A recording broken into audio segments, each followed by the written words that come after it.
Sri Radheshyam and welcome. Namaste Gurudevaya Sarvasiddhi Pradayine Sarvamagala Rupaya Sarvananda Vidyayine. From Gaurang to Gaurang Das, a devotional panorama of 5 centuries. In the previous episode 2, we spoke about Haridas Thakur and Nityananda Ram, those missions they had to go out and to bring the Harinam to every single soul out there.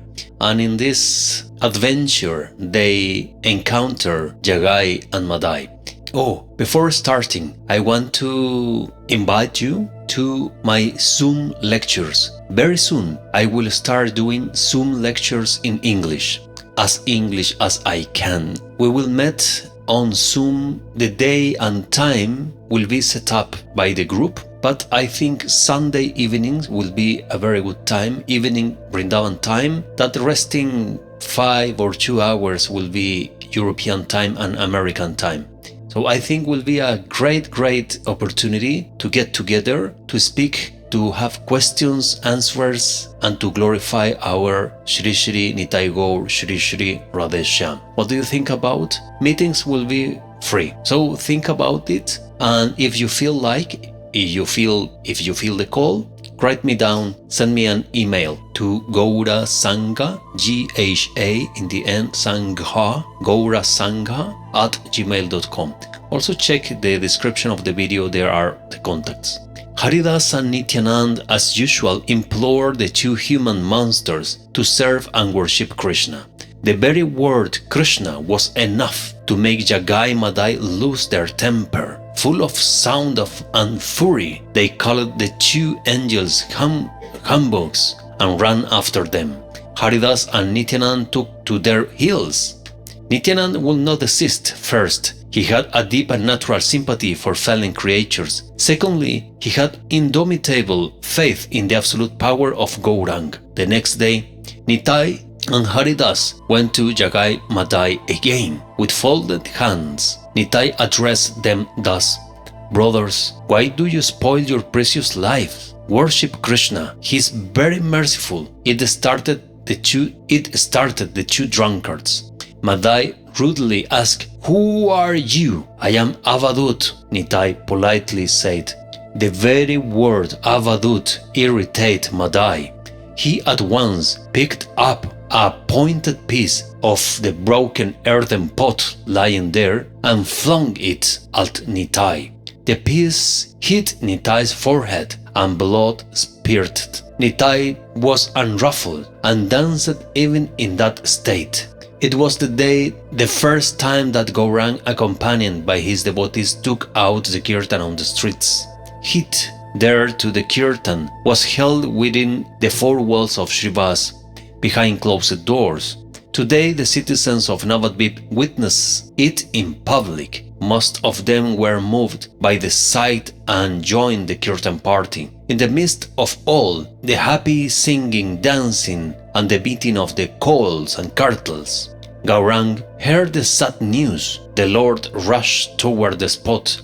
He first dressed Nitai's wound with his own scarf and turned towards the culprits. He said wrathfully, "Are you not ashamed of hurting an unarmed ascetic? Do you never think of the day of reckoning? For you the day is come." So saying, Gauranga lifted his hand and called out, "Sudarshan! Sudarshan!" And lo, the people saw that ball of fire was speedily moving toward the offenders. It was the divine discus of Sri Krishna. Nitai did not expect all this. He promptly fell at the feet of Gaurang and cried, "Mercy, Lord, you can't do this. You are committed not to use any weapon in this avatar incarnation. You have come down upon earth for the salvation of sinners, and you are to reclaim them only through your compassion. Jagai, moreover, was very kindly to me, as he saved me from Madai's second attempt to hit me." At this, Jagai fell at the feet of the Lord. Gaurang at once gave him an embrace and murmured, "You saved my Nityanand. Saved my Nityanand. May Krishna bless you." Madai was watching all this very attentively. As he saw his brother in the arms of Gourang, his heart melted, and he, too, fell at the feet of the Lord. He felt repentant and cried, "Forgive me, Lord, I have done a great wrong." Gourang looked at him and said firmly, "Don't expect any favor from me. Only Nityanand can forgive and save you." Madai now fell at the feet of Nitai, who was so full of the milk of human kindness. Nitai, the friend of the felon, the well-wisher of all human beings, will never miss an opportunity to bless a wretched person of Madai's stature. He promptly lifted and embraced Madai. The chakra went its way, and the people assembled there cried joyfully, "Hari Bol! Hari Bol! Jai Nitai! Jai Nitai! Jai Nitai!" The people of Navadvip were aghast. Many of them thought this Nimai, the son of Jagannath, just 23 years old lad, without any force and bloodshed, subdued this demonic Jagai Madai. Who is he? What is the mystery of his power? On the other hand, for those who were his devotees, his godhead was once again established. One of the attributes of God is Patit Pavan, the purifier of the felon. Lord Gauranga purified Jagai Madai's heart. The result was they became extraordinarily meek and humble. Especially Madai went to the bank of the Bhagirathi and, with a spade in hand, prepared a bathing ghat steps. When a waiter came, he would kneel down and, begging his forgiveness, say, "Please put your feet on my head." Till today, the ghat is known as Madai Ghat.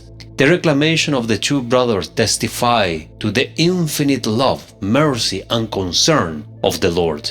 Despite all goodness of Gaurang, there were people in Nadia, both Hindus and Muslim, who could not tolerate him. They continued to poison the ears of Chandkasi, the Muslim governor of Nadia, against Nimai. His men became violent, and Gaurang had to deal with the Kasi in his own way. This way was the Kirtan.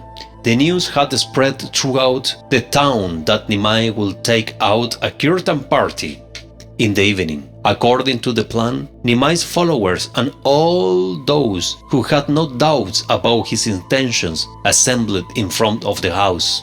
Almost each one of them held a lamp in his hand. It was an immense crowd. Many of them wondered, whence came this multitude?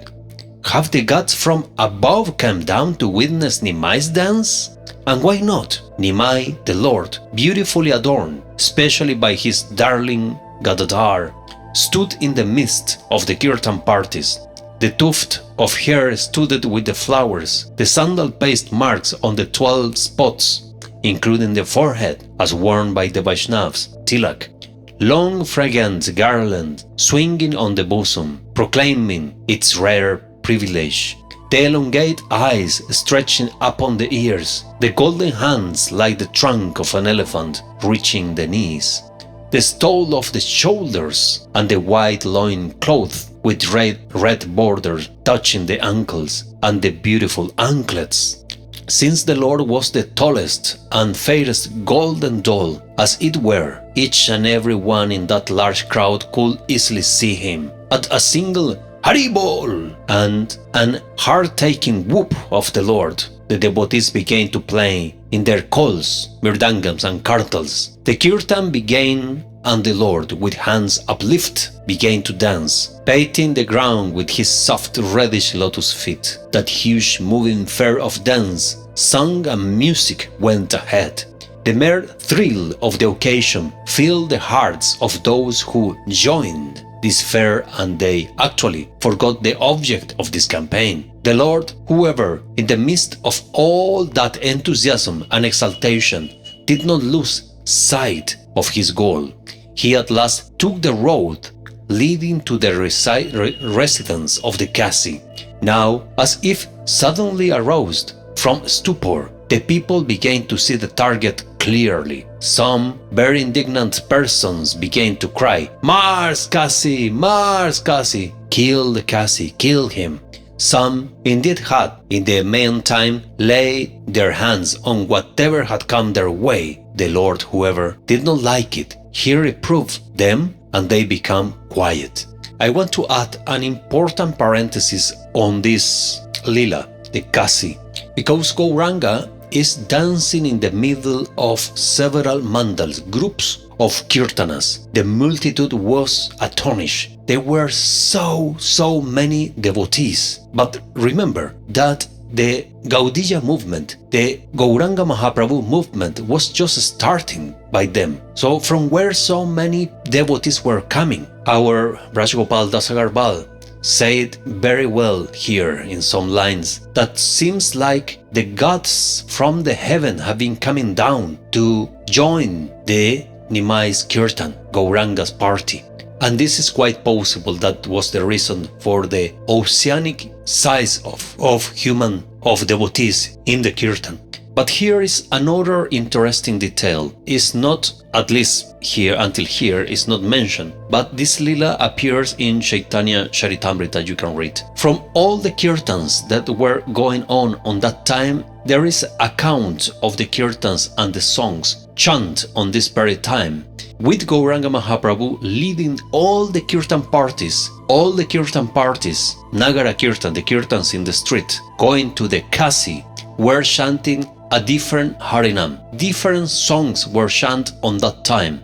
The common understanding or idea on this episode is that Gauranga is walking, chanting Hare Krishna Mahamantra, and everybody is chanting Hare Krishna Mahamantra. This is the common idea that we have. But actually this is not the truth. This is not the historical fact. The history, based on the words of Sri Krishnadas Kaviraj, Chaitanya Charitamrita, and the Gauranga's biographies, are telling clearly that there again was not Mahamantra Hare Krishna, but different songs of Harinam, such as what Gauranga teach himself. Haraya Nama, Krishna Yadavaya Nama, Gopala Govindaram Sri Madhusudan. Songs with the names of Hari. It does not mean Mahamantra. In the Shastra, in the Chaitanya Charitamrita, is not mentioned Mahamantra here, but it clearly mentions that each group, each mandala, they call it mandala on the Grantha, is singing a different song. It means that Hare Krishna Mahamantra was not there as established song. Gauranga didn't make Hare Krishna Mahamantra Kirtan, and none of the groups, these massive groups of Kirtans, were chanting Hare Krishna Mahamantra. This is a very important detail to really understand the history and the philosophy of Gauranga Mahaprabhu. The Kasi had fled to the inner apartments of his house to protect himself and the ladies. The Lord sent for him, as Kasi Sahab came and stood before him with bent head. The Lord said respectfully, "Strange, Mamu, I came to your house and you went to hide yourself." The Kasi was now totally relieved of all his suspicions and fear. He said, "To speak the truth, nephew, I was afraid of your devotees. Now that you seem to forgive me, I warmly welcomed you and your companions." The Lord directly came to the point and said, "But why did you stop the kirtan of my men? They worship God in their own way and without any ill will to others. Why do you object to that?" Nimai's magnetic look and intimate words won the Kasi over. He said, "I can only say that I had to take that action against the kirtans, but I know that God is one, and the Hindus call him Narayan. Are you not Narayan himself? I will no more call you nephew. I would rather call you Gaurahari. And I assure you, Gaurahari, that I will leave a legacy to my descendants for the safeguard of the kirtan." Jai Ho, Gaurahari, Hari Bol. The Kasi then gave the Lord a kunti as a free pass of or authority for the kirtans. The worshippers of Gaurang even today carry a kunti in a kirtan procession in memory of the event. Many of them pay a visit to and bow before the grave of the blessed Kasi at Navadvip. A few words about Mamu. The Kasi called Nimai's maternal grandfather uncle. As such, he was like a brother of Sachi and Mamu of the Lord. Such non-blood relations are common in India.